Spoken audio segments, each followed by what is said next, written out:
Bonjour et bienvenue dans cette nouvelle vidéo dans laquelle je vais vous donner 4 pistes pour commencer à écrire son histoire, son récit de vie. Donc là on va vraiment s'intéresser à l'écriture autobiographique, l'écriture qui raconte la vie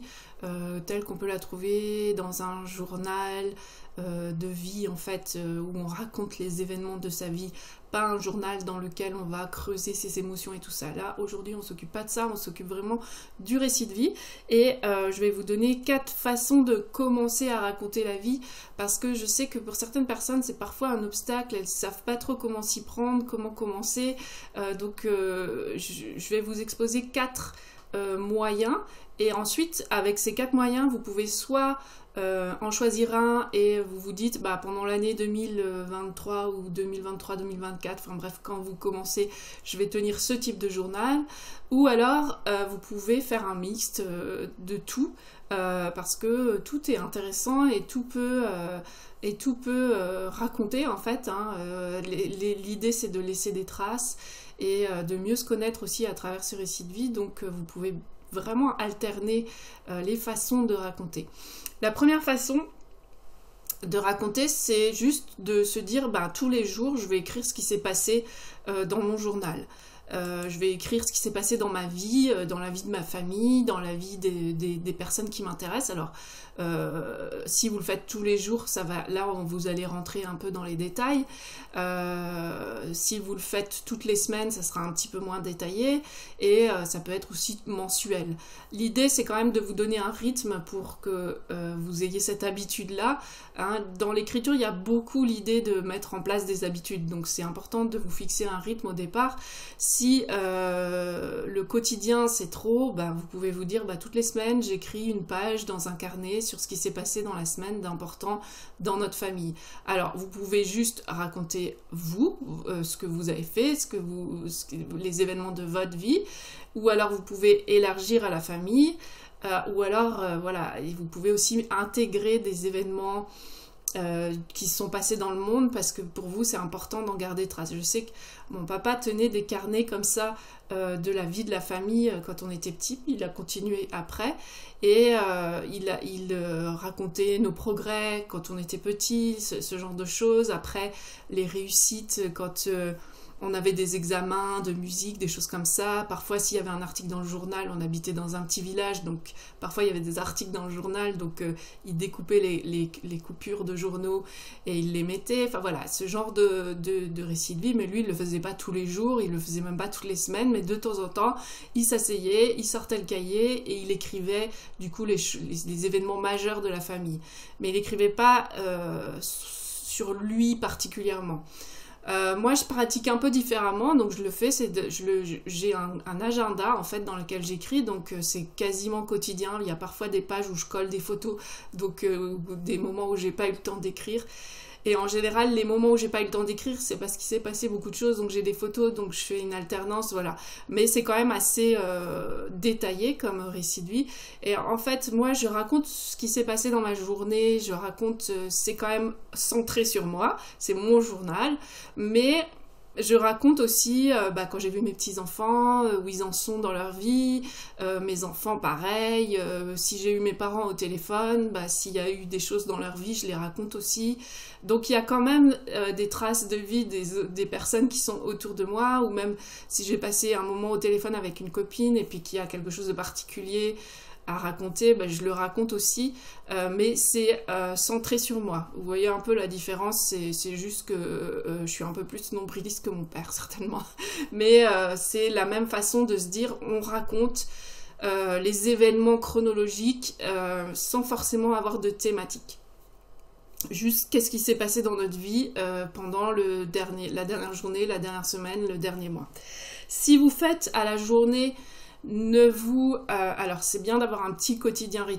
rituel quotidien, mais ça peut arriver qu'on loupe, et je trouve que c'est pas grave si on loupe. Voilà, ne vous mettez pas trop la pression sur la régularité quand vous le faites au quotidien, parce que c'est difficile quand même, il peut y avoir plein de choses qui font que notre rituel ne tient pas,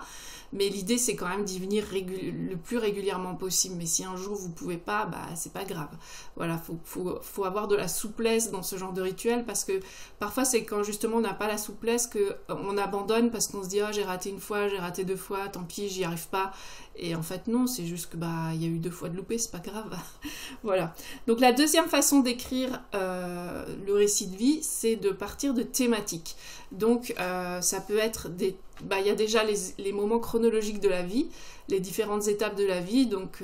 d'abord raconter son enfance, parce qu'évidemment si vous tenez un journal seulement à partir de maintenant et que vous avez 50 ans, forcément les 50 premières années elles sont pas racontées, donc vous allez puiser dans vos souvenirs pour écrire ça. Et donc vous pouvez soit aller par gros blocs comme ça, l'enfance, l'adolescence, l'âge adulte, la vingtaine. Moi j'aime bien faire par dizaines. Voilà, les moments, quand j'ai quitté les parents, la prise d'indépendance, on va dire, ça c'est une période un peu cruciale qu'on peut raconter. À vous de définir les moments importants de manière chronologique dans votre histoire de vie, et puis vous pouvez commencer à raconter, faire un texte, un autre texte sur ces moments-là. Donc ça c'est ce que j'appelle à partir des étapes de la vie. Vous pouvez aussi vraiment choisir des thématiques plus transversales au niveau des périodes de vie, comme par exemple l'amitié. On a des amis, alors pas trop dans la petite enfance parce qu'on n'est pas encore trop dans la relation à l'autre, à part celle à sa mère et à son père et à ses frères et sœurs à peu près, mais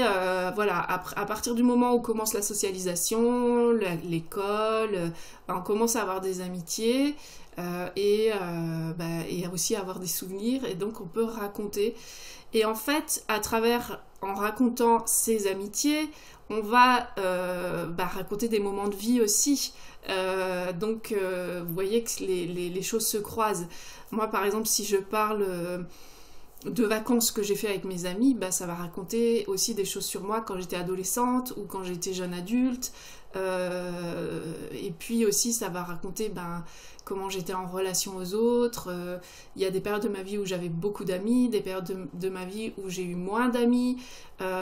donc voilà, ça dit plein de choses sur moi et ça raconte plein d'événements aussi, parce qu'il y a des choses que j'ai faites. Je pense à des voyages, notamment beaucoup des vacances, des voyages que j'ai faites avec des amis et qui sont assez représentatifs d'une période de ma vie. Donc voilà,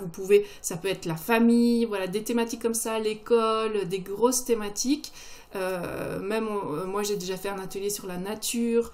sur la maison, donc tous les lieux de vie, voilà, et de raconter comme ça raconte aussi votre histoire, mais d'une manière différente qui n'est pas chronologique, mais c'est des petits bouts d'histoire et qui sont peut-être plus faciles, c'est peut-être plus facile d'écrire, surtout quand c'est des souvenirs comme ça.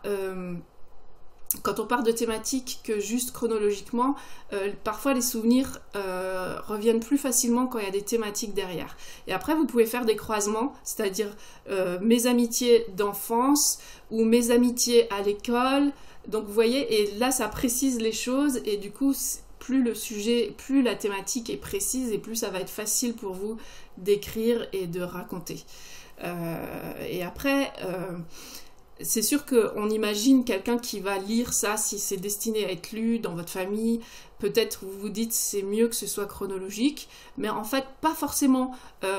Si vous pensez aux biographies, aux autobiographies, elles sont pas forcément chronologiques, ça peut être par thématique, on suit des fils comme ça et qui font un tissage et qui font la vie de la personne. Donc même si vous avez un objectif après de créer avec ces textes quelque chose de plus important que vous allez offrir ou que vous allez publier parce que c'est important pour vous de le publier,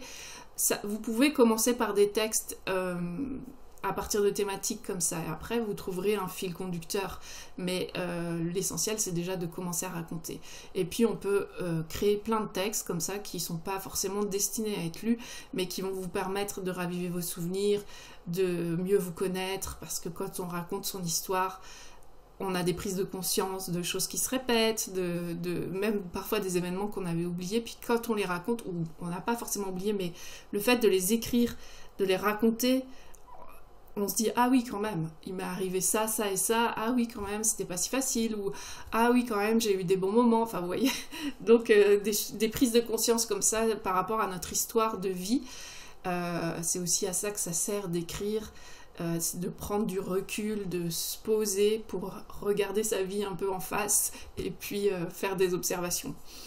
Ensuite, il y a toutes les photos, forcément, écrire à partir de photos, je trouve que c'est un outil formidable. Bien sûr, je viens du monde du scrapbooking au départ, je me suis beaucoup exprimée à travers le scrapbooking et peu à peu j'ai abandonné les photos pour laisser beaucoup plus de place au texte, mais moi j'aime beaucoup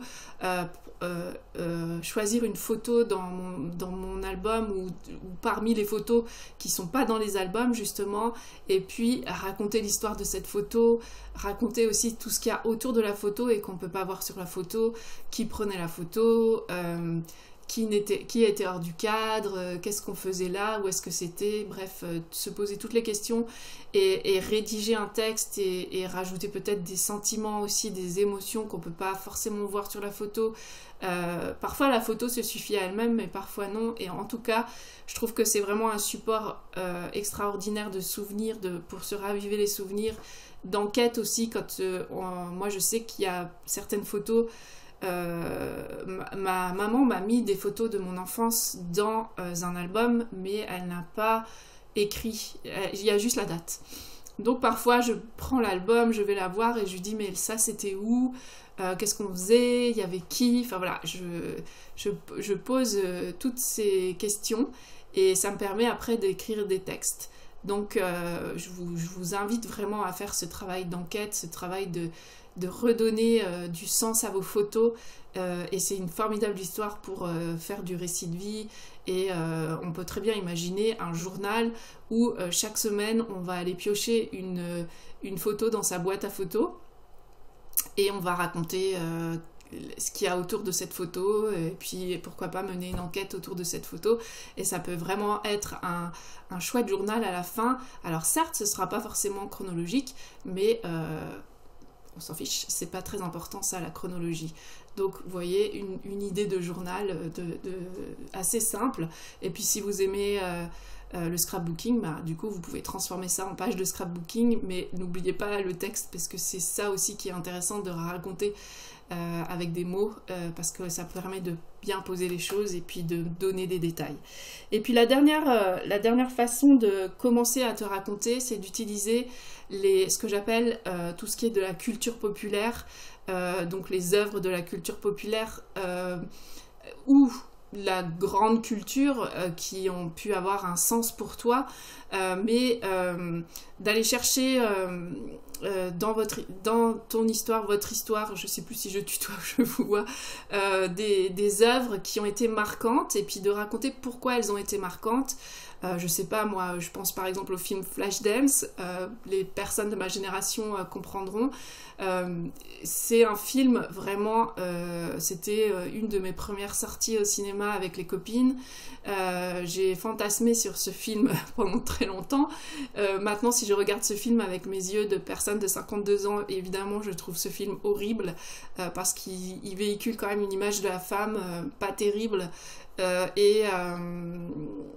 des relations hommes-femmes vraiment pas terribles, et il est complètement quand même assez loin de la réalité, et même le scénario n'est pas très très intéressant. Je pense que si je sauverais quelque chose de ce film, c'est les quelques scènes de danse, même si au final j'ai quand même assez déçue quand j'ai revu, mais c'est surtout la musique qui m'a marquée forcément et que je trouve toujours aussi chouette. Bref, une œuvre parmi d'autres. Vous voyez déjà tout ce que je vous ai dit, tout ce que je peux raconter déjà là-dessus, mais je peux aussi raconter la sortie au cinéma, les émotions que j'ai eues, le cinéma, c'était un tout petit cinéma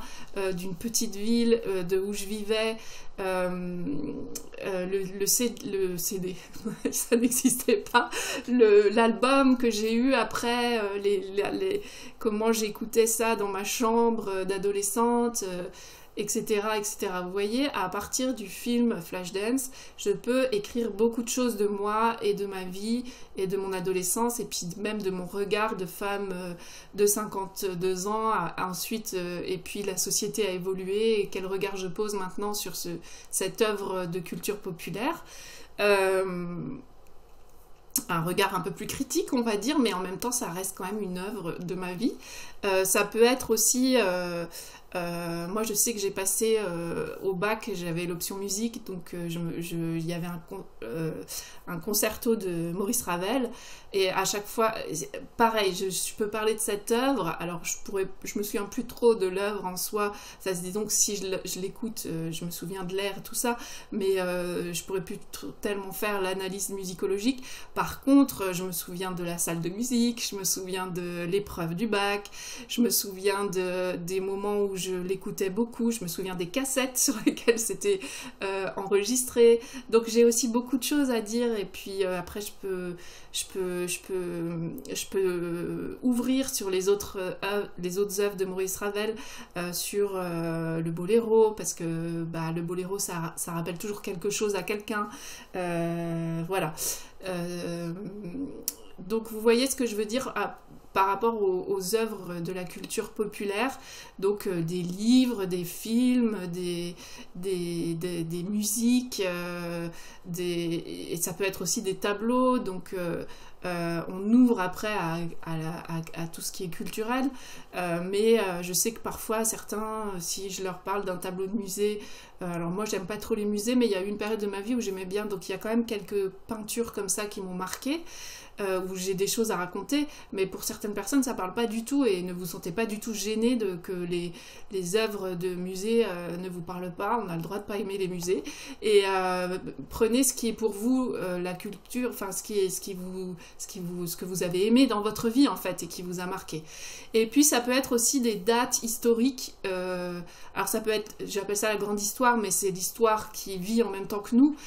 mais des dates comme ça qui ont marqué, mais ça reste de la culture populaire, comme moi je me souviens par exemple, j'étais à Londres, c'était pendant mon adolescence, au moment du mariage de Charles et Diana. Donc, ça, je me souviens, j'ai plein de choses à raconter là-dessus aussi. Ça peut être... moi, je suis née en 71, donc j'avais 10 ans en 81 quand Mitterrand a été élu. J'ai beaucoup de choses à raconter là-dessus, ça m'a marqué. La chute du mur de Berlin... 2001,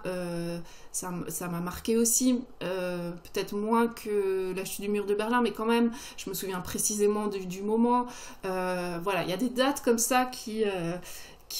sont porteuses qui appartiennent un peu à la grande histoire. Enfin bon, le mariage de Charles et Didi, peut-être pas, mais la chute du mur de Berlin, en tout cas, oui. Et qui sont porteurs de plein de souvenirs pour nous, et qui du coup on peut raconter, alors pas je vais pas raconter le mariage de Charles et Didi, mais je vais raconter, moi j'étais à Londres, j'étais dans une famille, je me souviens ils avaient acheté des mugs avec à l'effigie de Charles et de Didi, je me souviens que toute la ville était bloquée, donc on n'avait pas pu faire d'activité ces jours-là, je me souviens, du coup je peux raconter de comment j'étais à cette époque-là, comme adolescente, quels étaient mes amis avec moi à Londres. Bref, vous voyez, à partir de cet événement, j'ai plein de choses qui remontent et je peux raconter